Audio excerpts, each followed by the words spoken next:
वृश्चिक लग्न और राशि के अनुसार क्या रहने वाला है मई 2023 इनके लिए बहुत अच्छा, या कहां पर इन्हें सावधानी रखने की आवश्यकता है, हम इस वीडियो में बात करने वाले हैं। आपके धन की, आपके पैसों की स्थिति की, आपके कैरियर की, कर्म का स्थिति क्या होगा, आपके भाग्य का साथ कितना मिलेगा, आपके बिजनेस की क्या स्थिति रहने वाली है। आप वृश्चिक राशि के भाई बहन बहुत ध्यान से इसे समझिएगा, ताकि आपके जीवन में आप मई महीने को बहुत अच्छे सार्थकता के साथ अपने जीवन में प्रविष्ट करा पाए। आइए प्रारंभ करते हैं।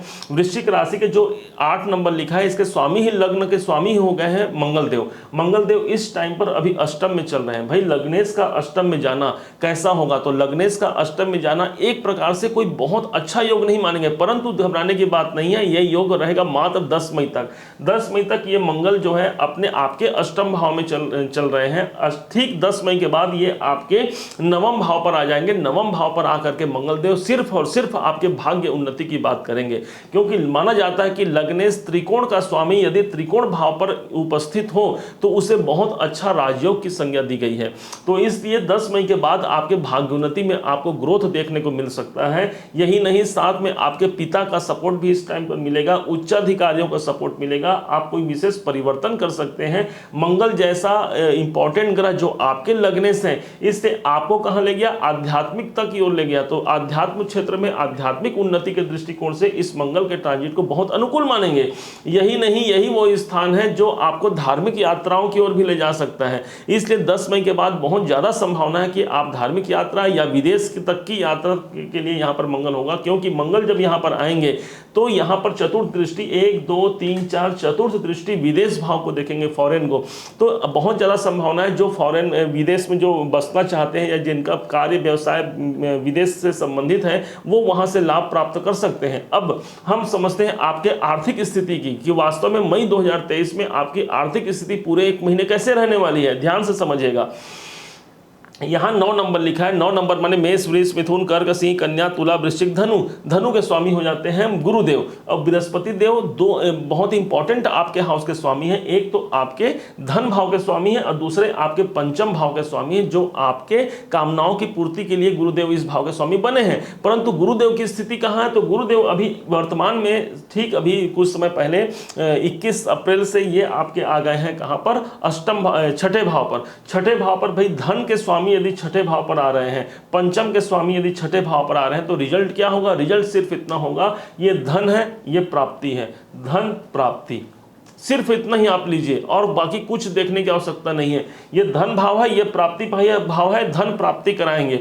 अब धन प्राप्ति का सोर्स 1 वर्ष तक पूरे रहेंगे। मई महीने की बात नहीं, ये पूरे 1 वर्ष तक रहेंगे। 1 मई 2024 तक रहेंगे, मई महीने के 2024 तक।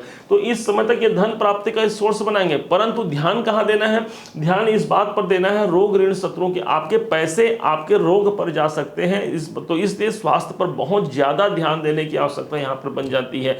दूसरी बात, यही आपके ऋण कर्जे की भाव है, तो कर्जे से मुक्ति भी मिलने की आवश्यकता है यहां, क्योंकि गुरु जब यहां पर हैं तो ऑलरेडी पंचम भाव को भी प्रभावित कर रहे हैं। पंचम भाव संतान, हमारे संतान पर ध्यान देने की आवश्यकता है। संतान के लिए क्या, उनके शिक्षा के लिए हमें करना चाहिए, कैसे वो अपने रास्ते पर, सही रास्ते पर हमारे संतान चले, इस पर आपको काम करने की आवश्यकता है। वैसे भी जब गुरु यहां पर गए हैं तो ऑलरेडी पहले से यहां पर राहु देव विद्यमान थे। राहु और गुरु दोनों का कॉम्बिनेशन मिलकर के एक गुरु चांडाल नाम का योग बना दिया। ये गुरु चांडाल योग बहुत अच्छा तो नहीं होता, परंतु छठे भाव पर ये योग बना हुआ है। हमने एक वीडियो बनाया था इसके पहले जिसमें उसका थंबनेल था, गुरु का गंगा जल सभी समस्याओं का हल। आपने अभी तक उसे नहीं देखा है तो उसे जाकर इस वीडियो के बाद जरूर देखिएगा। आपने देख लिया है तो दोबारा फिर से देखिएगा, ताकि आपको वो पुनरावृत्ति हो जाए कि गुरु को हमको कैसे एक्टिवेशन में लाना है अपने लाइफ में। 1 साल तक गुरुदेव यहाँ रहने वाले हैं और राहुदेव यहाँ पर अक्टूबर तक रहेंगे, 30 अक्टूबर तक। तो इसलिए आपके धन भाव का सारा डिपार्टमेंट गुरु के पास है। आपके संतान का, आपकी बुद्धि का, आपकी विद्या का, आपके मन स्थिति का, आपके निवेशों का सारा डिपार्टमेंट गुरु के पास है। इसलिए गुरु का ट्रांजिट बहुत ज्यादा आपके लिए अनुकूल है। तो इसलिए अभी जो मई का महीना है इसमें गुरु छठे भाव पर ही रहेंगे। आपको आपके रोग पर, आपके कर्जों पर, आपके शत्रुओं पर ध्यान देने की आवश्यकता आपको बनी रहेगी। अब तीसरे भाव की बात करते हैं। तीसरा भाव कौन हो गया, ध्यान से समझिएगा। तीसरे भाव के स्वामी हो गए यहाँ पर शनिदेव। शनि देवता 10 नंबर के भी स्वामी है, 11 नंबर के भी स्वामी है। 10 मकर है और 11 कुंभ है। इन दोनों के स्वामी होकर के शनिदेव ऑलरेडी आपके चतुर्थ भाव पर ही विद्यमान है। चतुर्थ भाव मतलब कि केंद्र का भाव, केंद्र भाव पर शनि का आना, वृश्चिक, इसी कारण से वृश्चिक राशि वालों पर आप देखे होंगे शनि की अढ़ैया भी प्रारंभ हो गई है। शनि का अढ़ैया आया तो है, परंतु आपको याद होगा कि हमने पिछले वीडियो में कहा था कि शनि देवता एकमात्र उन्हीं को दंड देते हैं जो अकर्मण्य हैं, जो कार्य नहीं करते, जो बैठे बैठे अपने जीवन में सुख सौभाग्य को चाहते हैं, परंतु जो कार्य करते हैं, निरंतर प्रगति पथ पर अग्रसर होकर के मेहनत करते हैं, शनि देवता उनके जीवन को बनाने आते हैं। शनि देवता जब चतुर्थ भाव पर आते हैं तो शनि देवता स्वयं एक कंस्ट्रक्शन के कारक हैं, तो इसलिए जो मकान बनाना चाहते हैं उनके लिए बहुत ही सर्वाधिक समय होगा, मई महीना भी और इसके आगे भी। तो यहाँ पर आपके जीवन में मई महीने में शनि देवता अच्छा शुभ योग बना रहे हैं, आपके चतुर्थ में बैठकर 7.5 का प्रभाव, कुछ अढ़ैया का प्रभाव कुछ देखने को मिलेगा। शनि देवता की पूजा आपको करते रहनी चाहिए। पंचम भाव की बात करते हैं। पंचम भाव के स्वामी होते हैं गुरुदेव। गुरु देवता का बल हमने बताया। इस समय पर आपके बुद्धि, विद्या, ये सब किस प्रकार से मुझे प्राप्त करना है, नौकरी में मुझे कैसे करना है, क्योंकि नौकरी भाव पर आपके पंचमेश गए हुए हैं। नौकरी में तरक्की मुझे कैसे प्राप्त होगी, कहाँ मैं इंटरव्यू दूं, कहां मैं ऑनलाइन फॉर्म भरूं, इस पर आपका मन ज्यादा रहेगा। आपके संतान पर आपका मन रहेगा। तो इस प्रकार से आपको यह समझना है कि हमको गुरु को एक्टिवेशन में लाना है, गुरु के गंगा जल का माध्यम बनाना है। आपको अपने जीवन में सदैव अपने जो गुरु हैं उनका अनुसरण करना है, उनके मंत्रों का जाप करके इस गुरु को आप बहुत ज्यादा प्रभावी और उत्तम बना सकते हैं। अब समझते हैं सातवें भाव को। सातवां भाव वो भाव जो आपके दाम्पत्य जीवन का ही नहीं, साथ में आपके बिजनेस का है, आपके व्यापार का है, आपके कैरियर का है। इस परम उत्तम और सबसे इंपॉर्टेंट हाउस के स्वामी बन गए हैं कौन, तो दैत्य गुरु शुक्राचार्य। दैत्य गुरु शुक्राचार्य इस भाव के स्वामी हैं और स्वयं अष्टम में जाकर के विराजमान हो गए हैं।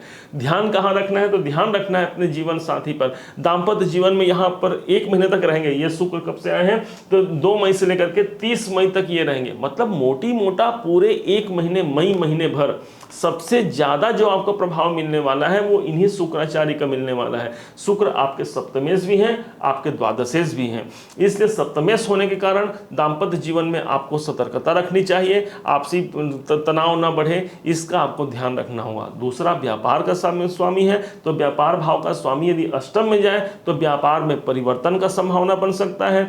परिवार में कुछ अच्छे मांगलिक कार्य का योग बन सकता है। व्यापार, यदि व्यापार भाव का स्वामी अष्टम में चला जाए तो कुछ ना कुछ एक ऐसे कार्य जरूर होते हैं कि उसमें हम बढ़ोतरी कर दें, क्योंकि अष्टम भाव 7वें का दूसरा है।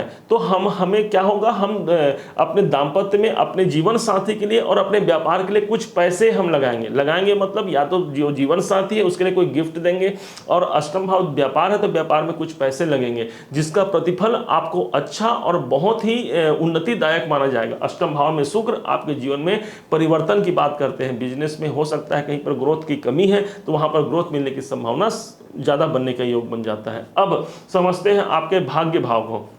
भाग्य भाव के स्वामी चंद्रमा है। चंद्रमा जिस दिन हम ये मतलब 1 मई की बात करते हैं तो 1 मई को ये चंद्रमा आपके दशम में होंगे। उसके बाद चंद्रमा तो भाई हर 2.25 दिन में अपना एक राशि बदलता हुआ नजर आएगा आपको। इसलिए बहुत से लोग ऐसे होते हैं जो आज आप देखेंगे कि 2.25 दिन तक हमारा मन आज भाग्य में है, फिर हमारा मन परिवर्तन हो गया, हम अपने कार्य क्षेत्र में लग गए, फिर कार्य को छोड़ दिए, हम लाभ की ओर हमारा मन चला गया, फिर लाभ को छोड़ दिए, फिर कर्म में चला गया, व्यय कहाँ हम खर्च करें। तो इस प्रकार से चंद्रमा तो निरंतर चलायमान है, परंतु बाकी जो ग्रह हैं वो एक लंबे समय तक स्थिर रहते हैं। मुख्यतः आपको शुक्र के गोचर पर ध्यान देना है। शुक्र आपके द्वादश भाव के स्वामी हैं, इसलिए कोई विशेष परिवर्तन और साथ में आपके निवेशों का सटीक प्रतिफल देने के लिए शुक्र यहाँ पर आपको बाध्य करते हैं 2 मई से लेकर के 30 मई तक। अब यही मंगल, अब मंगल आपके भाग्य भाव, जो मंगल अभी आपके जीवन में अष्टम भाव पर चल रहे हैं। ठीक 10 मई को यही मंगल आपके मिथुन मतलब अष्टम भाव को छोड़ करके कर्क में चले जाएंगे, मतलब आपके नवम में चले जाएंगे। ध्यान से समझिएगा, यहाँ पर मंगल है, ये 10 मई के बाद आपके भाग्य घर पे चले जाएंगे। माना जाता है कि लग्नेश जब भाग्य भाव पर जाएंगे तब कितना अच्छा फल देंगे भाई, कि हमारा जीवन ही भाग्योन्नति के लिए प्रेरित हो गया हमारा जीवन, और भाग्य का साथ भी मिल रहा है। नवम भाव आपके उच्च अधिकारियों का सहयोग मिलेगा, आपके देव कृपा मिलेगा, क्योंकि देव स्थान नवम को माना गया है। तो ईश्वरीय कृपा के द्वारा भी हमारे जीवन में बहुत अच्छा रिजल्ट मिलने वाला है। माना जाता है कि जब त्रिकोण का स्वामी त्रिकोण में होता है, त्रिकोण का स्वामी त्रिकोण में होता है, तो इसे उत्तम राजयोग की संज्ञा दी गई है और यही राजयोग की संभावना यहाँ पर बनेगी। हाँ, परंतु एक बात भूलना नहीं है, यहाँ पर 4 नंबर पे मंगल आएंगे, मतलब कि ये मंगल की नीच राशि हो गई।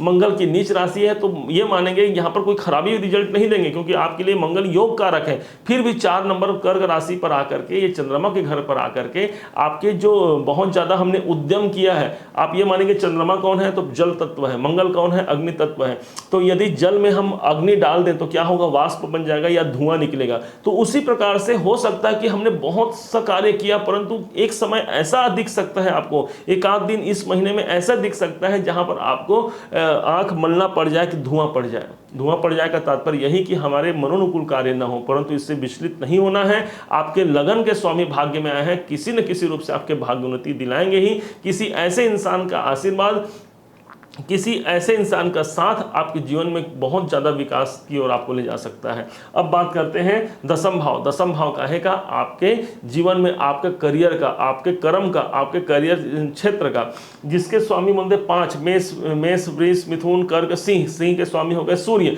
सूर्य कहाँ चले गए तो सूर्य बैठे हैं आपके अष्टम में। तो दसम भाव के स्वामी अष्टम में आए हैं। जो लोग गवर्नमेंट जॉब में हैं उनके लिए तो अच्छा हो गया, लेकिन जो लोग प्राइवेट जॉब में भी हैं उनके लिए भी एक परिवर्तन का दौर यहाँ पर प्रारंभ हो सकता है। इससे अच्छा संबंध नहीं हो सकता कि 10वें का 6ठे में जाना। इस समय पर आप शासकीय नौकरी के लिए प्रयास कर सकते हैं। हो सकता है कि यदि कुंडली में भी आपके ग्रह अनुकूल है तो आपको सफलता मिल जाए। दूसरी ओर उच्च अधिकारी सूर्य जो है जितने भी गवर्नमेंट सेक्टर को रिप्रेजेंट करता है, इसलिए आपके नौकरी के लिए, आपके कैरियर के लिए, आपको शासन से भी आपको सफलता और लाभ मिलने की संभावना यहाँ पर बनती है। हालांकि 15 तारीख तक यहाँ पर कुछ परेशानियां रहेंगी, क्योंकि सूर्य और राहु का सूर्य ग्रहण भी है। जैसे ही 15 तारीख के बाद सूर्य अपने अच्छे औचित्य में आएंगे, आपको संभावना ज्यादा अच्छी मिल जाएगी, क्योंकि ये सप्तम भाव पर आ जाएंगे। अब लाभ भाव की बात करते हैं। लाभ भाव के स्वामी आपके कौन हो गए भाई, लाभ के स्वामी बुध हो गए। अब बुध स्वयं अभी 6ठे भाव पर चल रहे हैं, परंतु अस्त अवस्था में है।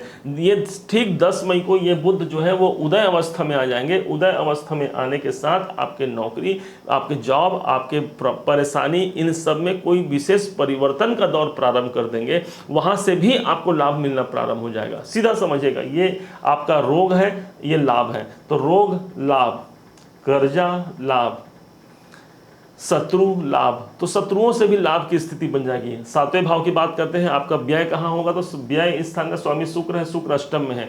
तो अष्टम भाव से संबंधित पीड़ा संबंधित व्यय हो सकता है। तो मुझे तो ये संयोग अच्छा लगता है। क्यों अच्छा लगता है भाई, हमारे व्यय भाव का स्वामी यदि रुकावट भाव में है तो व्यय को रोकेगा ही। तो व्यय रुकने की संभावना, जो अनावश्यक से जो हानि होने वाली है उस हानि को रोकेंगे 2 मई से 30 मई तक का समय। हाँ, कोई बड़े इन्वेस्टमेंट, कोई बड़े निवेश से आपको बचना इस समय पर सर्वाधिक जरूरी होगा। उम्मीद है कि आप इसे भली भांति समझ पाए होंगे। ओवरऑल अगर देखा जाए तो मई का महीना आपके लिए भाग्योन्नति कारक होगा। कुछ समस्याएं रहेंगी, परंतु ये समस्याएं निरंतर और लंबे समय तक नहीं रहेंगी। आपका आर्थिक स्थिति इस समय पर अच्छा होने वाला है, क्योंकि मंगल की दृष्टि आपके धन भाव पर पड़ रही है। उम्मीद है आप सभी वृश्चिक राशि, वृश्चिक लगन के भाई बहन इसे समझ पाए होंगे। यदि आपने इसे समझा है और जाना है, मेरे समझाने का तरीका, मेरा प्रयास आपको सार्थक लगा होगा, तो अपना एक लाइक जरूर देंगे, अपना एक कमेंट जरूर करेंगे, जिससे मुझे मोटिवेशन मिल सके कि भविष्य में और अच्छे कार्य करने के लिए। अभी तक आपने चैनल को सब्सक्राइब नहीं किया है तो सब्सक्राइब भी कीजिएगा, ताकि भविष्य में और ऐसे ही अच्छे वीडियो लेकर के आपके समक्ष आते रहें। पुनः एक बार फिर आप सभी का दिवस मंगलमय हो, इन्हीं शुभकामनाओं के साथ। जय श्री राम।